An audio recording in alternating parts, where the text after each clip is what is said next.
Operation সিঁদুরের সাফল্যে ভারতীয় সেনাবাহিনীদের ধন্যবাদ জানাতে তিরঙ্গা যাত্রা আয়োজন করল ইসলামপুর নাগরিক সমাজ। শনিবার বিকালে মিলনপল্লী দুর্গামন্দির প্রাঙ্গণ থেকে শুরু করে জাতীয় সড়ক হয়ে ইসলামপুর শহর পরিক্রমা করে আশ্রমপাড়া মোড়ে এই তিরঙ্গা যাত্রা শেষ হয়ে। উপস্থিত ছিলেন বিজেপির জেলা সভাপতি নিমাই কবিরাজ, বিজেপির উত্তর দিনাজপুর জেলার সহ সভাপতি সুরজিৎ সেন, ইসলামপুরের বিজেপির টাউন মণ্ডলের সভাপতি চিত্তজিৎ রায় সহ অন্যান্যরা উপস্থিত ছিলেন। দেখুন, গোটা উত্তর দিনাজপুর জেলায় প্রথম অবস্থায় আমাদের জেলাতে বড় একটা তেরঙ্গা মিছিল হয়েছে। বিশিষ্ট সমাজের নাগরিকদের দ্বারা সেই তেরঙ্গা যাত্রাকে আমরা সফল করেছিলাম।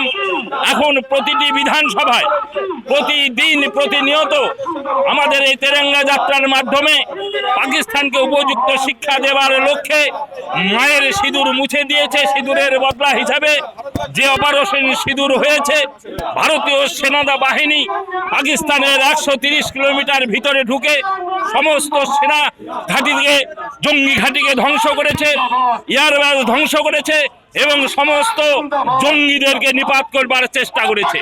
তাই নাগরিক সমাজের পক্ষ থেকে তেরঙ্গা যাত্রার মাধ্যমে আগামী দিনে সেনাবাহিনীকে ধন্যবাদ জ্ঞাপন করা, সেনাবাহিনীকে সম্মান জানানো এবং সেনাবাহিনীর আগাম সাফল্য কামনার জন্য এই তেরঙ্গা যাত্রা চলছে।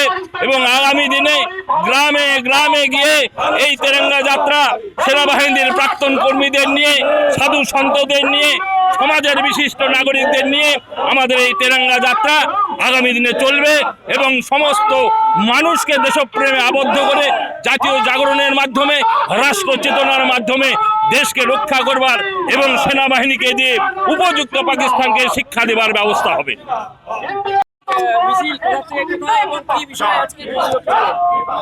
ইসলামপুর নাগরিক সমাজের পক্ষ থেকে আপনারা সকলেই জানেন, কাশ্মীরের পেহেলগাঁয়ে যে নরকীয় ঘটনা ঘটেছিল এবং সেখানে 26 জন নিরীহ হিন্দুকে হত্যা করা হয়েছিল।